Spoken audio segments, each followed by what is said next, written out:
The instant Jasmine's world stopped spinning felt like falling into a silent void. 1 second she was dancing in the living room, laughter spilling from her lips. The next the floor gave way beneath her, figuratively and literally. A screech of tires, a sharp crack, a twisting of metal and glass. It happened so fast that everything she held precious dissolved in an instant. And she knew in that moment nothing would ever be the same. She opened her eyes to the sterile smell of the hospital, antiseptic and fear, and saw her father's face blurred behind machines and monitors. "Daddy," she croaked, voice cracked like parched wood. But though he blinked at her, the man she'd always known was gone. He was still there, yes, but his spirit, his spark, seemed drowned in the sea of tubes and blinking lights. 3 weeks before, Jasmine had been planning senior prom, happy days with her friends, college applications filling her future with hope and promise. Her home life was warm. Mom, dad, older brother Sam, a tightly knit unit of laughter, inside jokes, movie nights, backyard barbecues. No one had any reason to suspect the dark shadow hovering just out of sight. Then came the crash. A drunk driver, a late night, a red light ignored. Sam, asleep in the back. Mom, reaching for the steering wheel. Dad, the one always alert, always making sure seatbelts were buckled. Jasmine, in the front passenger seat, the seatbelt her lifeline. And yet still, everything changed. In the hospital bed, Dad's voice came in hoarse whispers. "I'm sorry," he said, and tears found their way down his pale cheeks. "I messed up. I should have told you I was tired. I should have pulled over."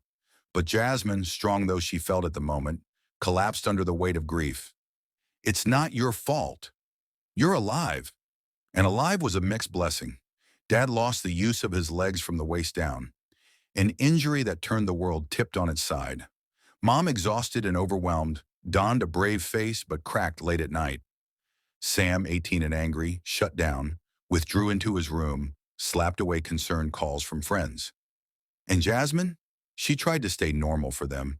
She smiled when Mom asked her how her schoolwork was. She helped Sam study. But at night, tears soaked her pillow, heart pounding with fear that she couldn't hold them together for much longer. School resumed.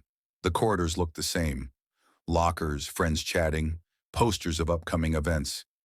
Yet Jasmine wandered like a visitor in her own life. She missed Dad waving at her from the driveway after practice, the scent of his cologne at dusk when he came home quietly.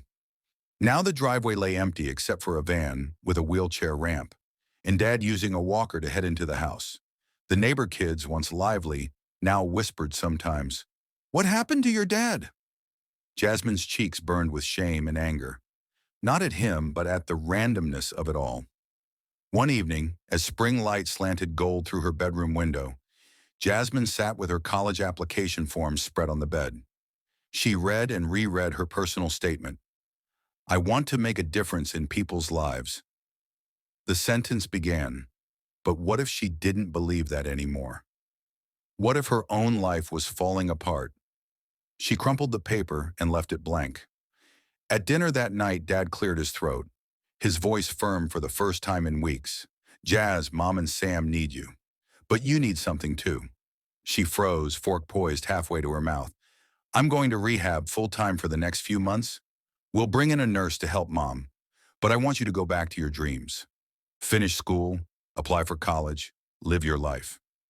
Jasmine stared at him, feeling the wall she had built around her heart crack. "But what if I'm selfish?" she whispered.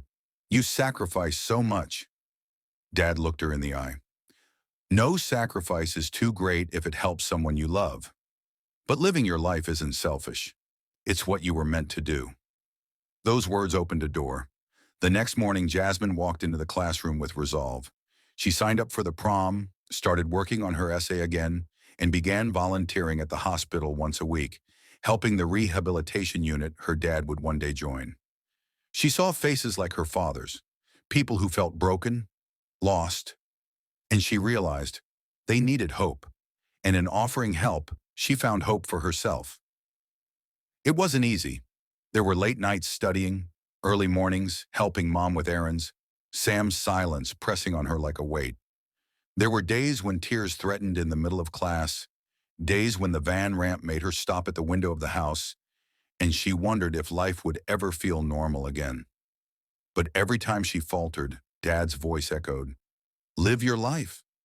Summer arrived and Dad's wheelchair got upgraded, the van trips replaced with adaptive sports outings. One Saturday, Dad invited Jasmine and Sam to go to a lake with him, fishing just like they used to. The wheelchair slope down to the shore felt steep, but Dad gripped his rod, his face alive with determination. Jasmine watched Sam help him with the tackle. In that moment, it struck her. Grief had changed them, yes, but it hadn't defeated them. They were still together. That autumn, as leaves turned gold and red, Jasmine held her acceptance letter in trembling hands. College. A big step away from home. She stood in the driveway, Dad beside her. He'd rolled out in his wheelchair for the first time without waiting for Mom's help. He hugged her. "Go," he said. "I'll always be right here." She nodded, tears in her eyes, but not the same tears as before. These were brave tears. At the orientation in the new city, Jasmine's roommate asked what motivated her. Jasmine thought back to that crash, to the hospital smells, to Dad's apology, to all the nights she cried alone.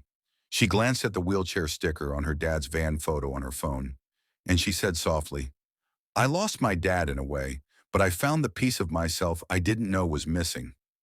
I want to give hope to others and live every moment like it matters." In the years that followed, Jasmine studied occupational therapy. She worked with people rebuilding their lives.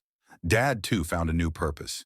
He became an advocate for road safety and adaptive sports, speaking at schools, sharing his story so that fewer accidents would happen, fewer families torn apart. The scar of that night never faded, and much of life kept being messy. Mom still had dark days. Sam still shut down sometimes. But the through line was different now. Love didn't vanish when tragedy struck. It transformed. It became fiercer, deeper, more determined. When graduation day arrived, Jasmine walked across the stage, looked into the faces of her family, and found Dad's eyes shining bright. He applauded, voice booming with pride. In that moment, she realized that the crash didn't define them. Their response did. If I tell you one thing, it's this. Devastation can come uninvited, shattering everything you know in an instant. But within that wreckage lies possibility, the chance to rebuild with purpose. If you choose to rise, to lean into your pain and extract meaning, you can not only heal, you can light the path for others. And that, in the end, is more powerful than the life you had before. Because the greatest journeys are seldom smooth. They're forged in brokenness, carried in hope, anchored in love. And when you step into that truth, you find that you're stronger than you ever imagined.